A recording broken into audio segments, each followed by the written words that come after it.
participation in development. Now, the process of building trust with our local counterparts was long and laborious. But with perseverance and tireless explanation, the message gets across. We were able to conduct the projects in ways that we do all over the world. Within a few years, we saw many projects kicking off in several inland regions, provinces. Long-term programs were then planned, and with input from the communities and the local government, more and more projects in more and more provinces prop up. To my knowledge, World Vision was the first international NGO allowed to directly operate in the field, working independently from the local government. We are allowed to create and control our own bank accounts, something we see as of paramount importance for our financial accountability to donors. Following our initial success, we were able to replicate our projects into other provinces. New innovative projects were designed and carried out, some even in the urban setting. For example, we have a street children's center in the city of Yunnan, Kunming, capital of Yunnan province. We react to whatever needs we see in the country, be it in the rural area or in the urban setting. With support from the local governments, such ventures was made possible, and the results are available for all to see. We were able to have trust of the government. On looking back, we were really fortunate to catch a window of around 10 years of openness on the part of the Chinese government. Before I stepped down in the year 2010, World Vision China was running an annual budget of around 40 million US, employing 800 full-time staff in the country, and have ongoing projects in 16 provinces. Our offices are all over the country, and our connection to the local governments give us great access in times of natural disaster. Often during times of emergency relief, we were the first outside NGO that reached the disaster area. Since the first day of my work in the NGO sector, I have set a priority in the recruitment and grooming of passionate leaders. What I had in mind was succession planning.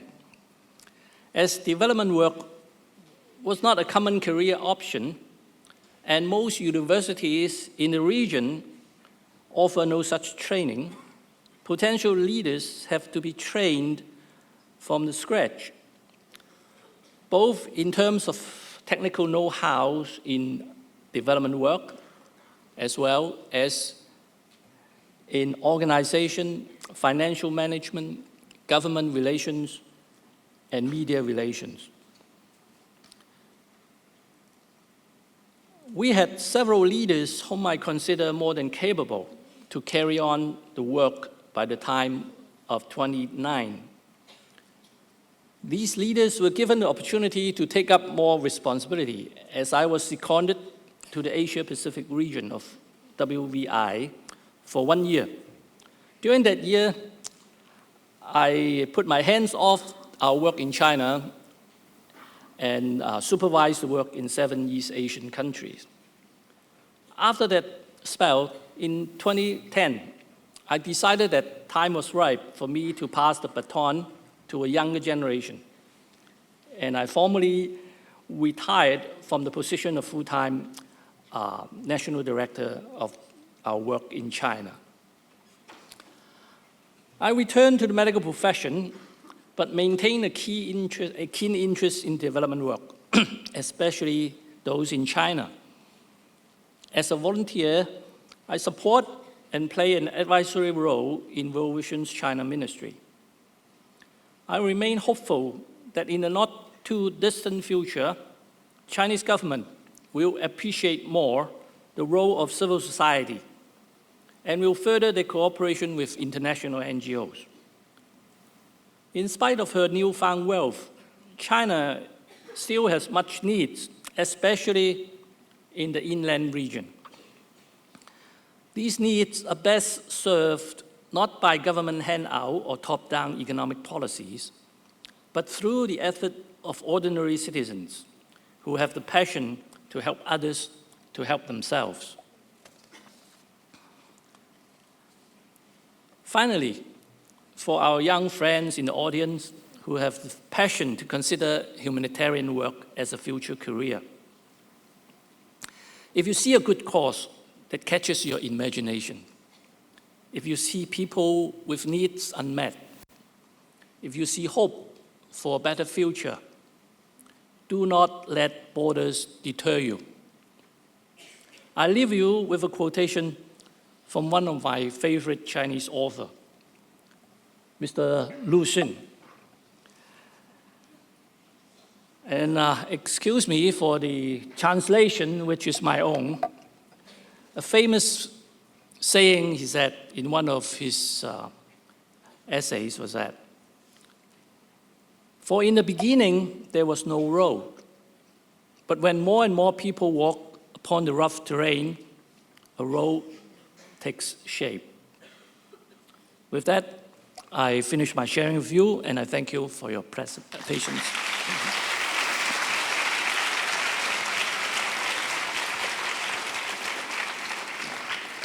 I have heard that you like to ask questions. And I've been asked to leave ample time for Q&A and discussion. That's what I have done. And Okay. open to you. Thank you very much, Dr. Chen, for your introduction, for your presentation. Dr. Chen, nice to meet you. I'm Brian Raymond Wang from China's Trine University. And thank you very much for helping my community because I'm from Western China. Because the community you described is just near my community, that is just near my city. And I'm from Xi'an City, you should know that. And my question is that recently I'm thinking about to establish an organization in Xi'an because in the educational resources in my city is very unequal because I'm from cities. And if you are from the cities, you could get very good educational resources, but you are from rural areas, maybe you could get nothing. And especially the teaching of English of them is very bad. I want to organize an organization to provide suggestions for those who come from low-income families and from the rural areas in my hometown. So do you have any suggestion for me? Or I could ask my friends, and maybe we could take some cooperation together. Oh, thank you. Thank you for your question. Education is a major segment of our work because we focus on children. Over the years, the Chinese government have made quite a lot of progress. In the rural areas, we started to build schools in the initial years because there was not enough schools. But one point is that you can build schools, but the government have to provide teachers. Yes. You are not allowed to hire your own teachers and start your own school. So any educational program would not make sense unless you have discussed with the government, have their blessings, and make sure that your plans coincide with theirs. Now, we have seen a lot of other charities build schools. After a few years, those schools become warehouse because the government's policy shifted and the teaching staff is not provided for that locality. As far as I know, the Chinese government has now centralized schools in the rural areas in certain zhongdian, in certain major townships. And it makes no sense to start any program without discussion with the government.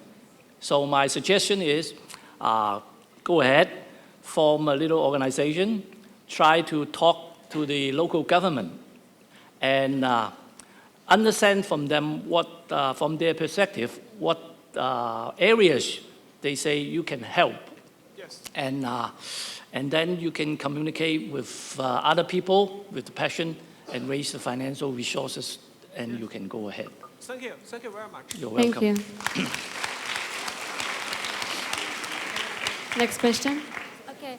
Thank you for your speech and what you have done for the mainland of China. Actually, I'm Laura, who came from Sichuan University, and I major in public health, a little related to yours. And since my hometown is Yunnan province, so I really thanks for what you have done for all the Yunnan kids, especially I myself from the borderland of Yunnan, and I totally agree with what you have said. The education can change ourselves' fate.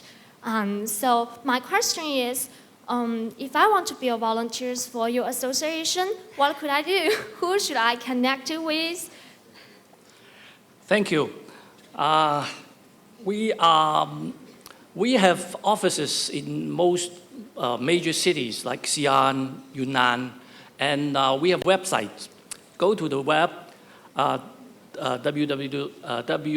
World Vision International China. You'll find our work there. And we have an office in Kunming. You can call them and tell them that you would like to be a volunteer. I'm sure they have something for you to do. The good thing about your choice of career is that public health is an area that is much needed. We have a team of public health professionals that I saw set up over the 20 years. Initially, we don't have any professionals in public health. I am not a public health specialty. But throughout the years, we find that health needs is really an overwhelming necessity. So we train our own staff. I used to have a lady who used to be a nurse, a registered nurse from Hong Kong. So we encourage her to look into the specialty of public health. And she became very interested. We encourage her to seek further training. So she applied to Johns Hopkins, the best school in public health. She was accepted for a master's degree program. The organization supported her.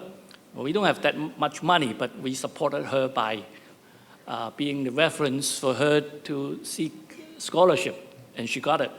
And then after getting the master's degree, her professor wanted her to stay and do the PhD program. So now we have her back, a very experienced and qualified public health professional. And she has trained a lot of local staff in the area of public health. So we have a strong public health team. That team is stationed in Gansu. So I'm sure they have a lot of work for you to contribute. Just get in touch with them through email. Okay? Thank you. Welcome. Thank you. Next question. Thank you for the talk, Dr. Chan. My name is Neha and I'm representing the University of Newcastle in Australia. As a food science and human nutrition student, I've always had a keen interest in alleviating malnutrition issues in the lives of children living in rural areas who have no access to healthy and nutritious food. And I've always wondered, what is the reason behind the fact that children in rural areas have no access to a diet that is actually significant to their health, and how, as using my profession, what advice would you be able to give me as I seek interest in working on this area? Thank you. Well, the reason why malnutrition is a problem, say like 20 years ago, it was because of poverty. The lifestyle for a community living in those areas was that it's just subsistence farming. They don't have markets to trade or things like that. Going to the next township involves walking over mountainous area for a day. So it's like that. It's at a remote. So they just eat what they grow. And usually they lack in calories as well as micronutrients.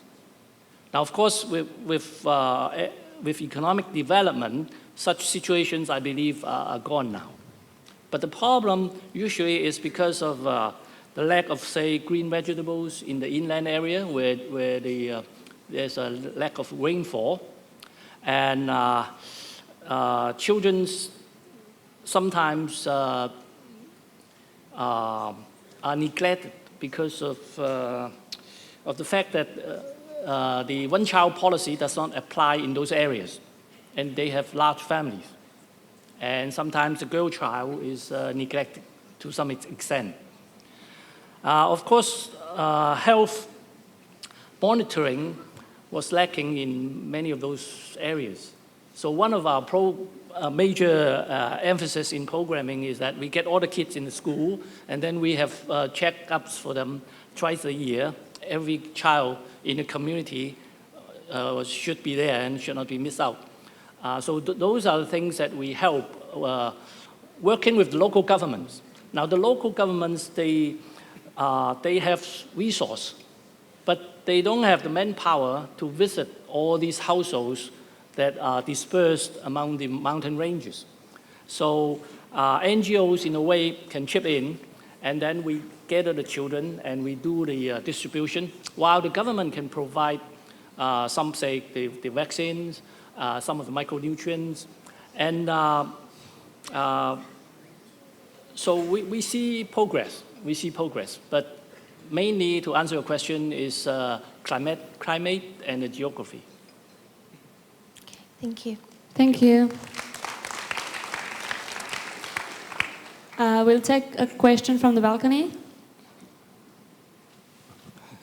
Hello. My name is Yaral Jeffrey. I represent my Kingston University in London. I am a medical student, and in respect to your profession as a neurosurgeon, I have a question. As a neurosurgeon, you're also helping people, and there's not many in this world, and it takes so many years to actually be in that position. So what you're saying is that you prefer to help people rather than performing surgeries to those in need. But don't you think that they are both in need? Yes. I love neurosurgery. I love serving patients. I love seeing patients recovering from operation with their pain gone and their disability relieved. But I also believe in different callings. I'm not saying that development work is more important than treating patients. I'm now back in my old trade, treating patients. But I believe life can be more diverse than having one profession all your life. And I believe the exposure to different aspects, different professions, and you meet face to face with human sufferings in different areas on Earth and different reasons, it's really enriching to me, at least.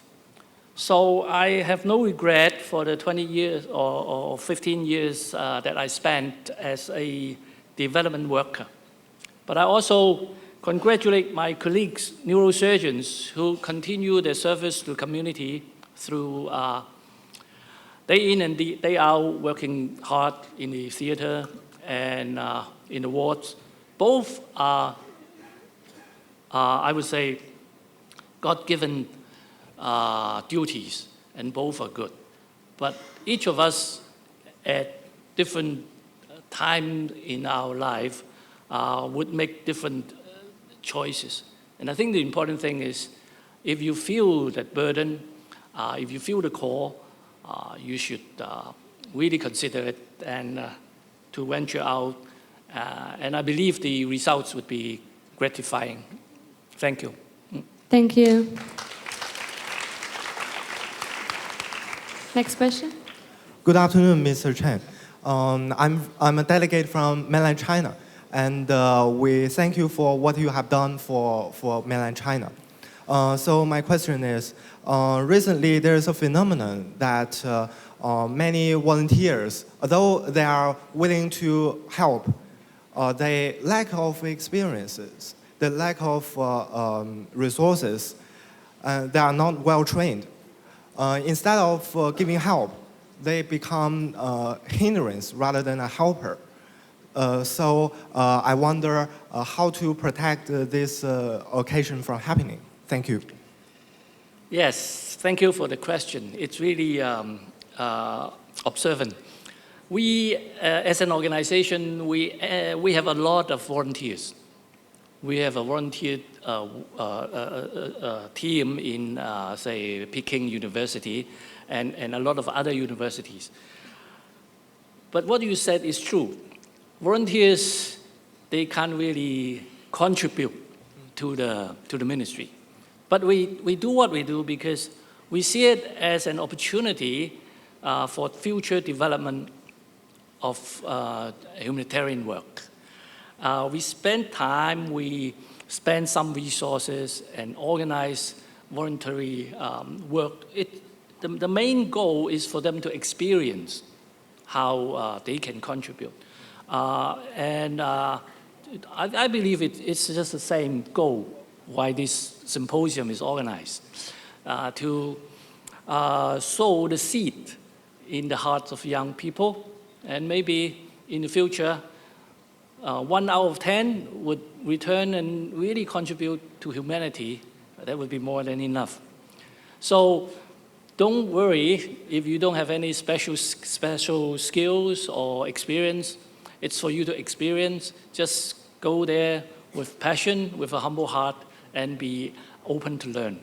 That would be my advice. Okay, thank you. Thank you. Next question. Hi, Dr. Chen. Thank you for your speech. My name is Mariam. I'm a medical student from representing the Royal College of Surgeons of Ireland in Bahrain. I just wanted to ask, was it difficult to return back to becoming a normal doctor after you were working for 15 years? Or were you also working as a doctor as you were doing your developmental work? Thank you. That was a very good question. It's not easy. It's like starting afresh. Starting afresh, not in a sense of medical knowledge, which I keep up. I keep up reading, I keep abreast with developments. I keep attending continue medical education classes. But what I mean by starting afresh is that you lost all your old patients, your connections, your referral doctors, and so when I return to the field, while I still have all the necessary credentials and qualifications, people are not aware that I'm back. And I don't want to make a wave and tell people that I'm back. So yes, my workload is much less than before. My income is much less than before. But the point is, there is this joy to simply serve a patient, not necessarily with very challenging conditions, maybe some bread and butter tumors to remove. I find it just right for my age, getting into retirement soon. So thank you for the question. It's true, it's not easy because time goes on and medicine has progressed. But I did spend the time and effort to keep up, always hoping that one day I return to my old profession, which I really love. Thank you. Thank you for your question. Next question. Hi, my name is Lisa and I'm from the University of Newcastle, Australia. Throughout your presentation and some of the questions, you mentioned the role of government and the difficulty in establishing an international aid presence in China. Now my question is, did the government ever attempt to intervene in the programs you were establishing or control any of those initiatives? Monitoring is there all the time. Sometimes they make suggestions. Sometimes they ask questions. But all the while we would answer, give them strict and honest answers. For things that they suggest, if we find it possible and good, we change our program. But in areas that we believe will not help the community, we would say no. Now, if you ask me whether there were interventions that hinges on corruption, I can quote you a few examples, but we stand firm in those, and we don't see any negative impact on our work. So I would say those are individual officials that are they're trying to make money out of our programs. For example, after earthquake, you have to buy a lot of stuff to give to the beneficiary. And then they would say, I have this relative or I have this friend who runs this company, can you consider them?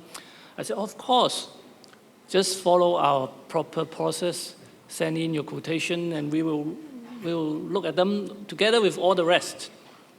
And if they're good enough, if they are of a reasonable price, then why don't we do it? But if they're not, then we still say no to the officials. Thank you. You're welcome. Thank you. Next question, please. Morning, Dr. Chen. Thanks for your inspiring speech and your contribution to the mainland China.